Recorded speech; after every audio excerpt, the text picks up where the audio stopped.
Did you realize that every day you are actually watching slow-mo video?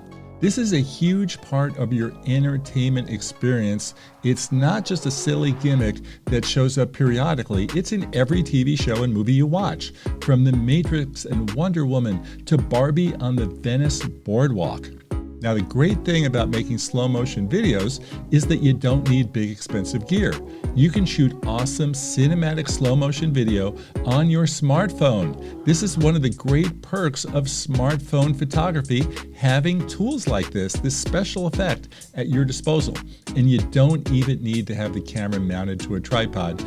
You are going so slow you won't even be seeing any camera jerkiness. Now on the iPhone you get two speed choices for slow-mo, 120 frames per second or even slower 240 frames per second.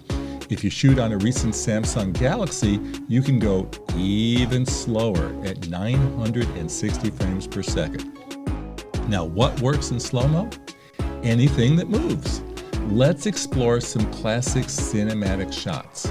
There's running, walking, cars zipping by, ocean waves crashing, fireworks erupting, hair twirling, kids in a sprinkler or a fountain, liquid splashing in a bowl, sexy meat slicing? Yes, indeed, sexy meat slicing.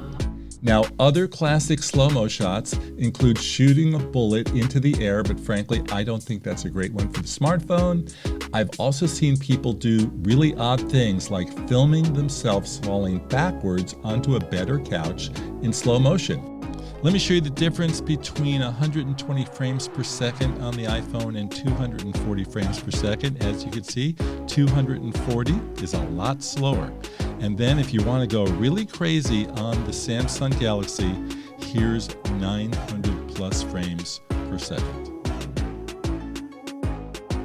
Beyond recording in slow motion, you could always add slow motion later in a video editing program like iMovie. You also, on the iPhone, this is a really cool thing. If you shot it in slow-mo and you change your mind and you actually don't want it in slow-mo, you click Edit and then look for the little slider on the bottom to add regular mo to your slow-mo video, and there you go. Either way, everybody who owns a smartphone has fun, free tools to experiment with within the camera app. Have fun making your slow-mo videos and stay tuned to PhotowalksTV for more travel videos and tips on how to get the most from your smartphone cameras. If you enjoyed today's video, please do me a favor. Please help support the channel by clicking the like tab and leaving a comment. And I will see you everyone on the next Photo Walk.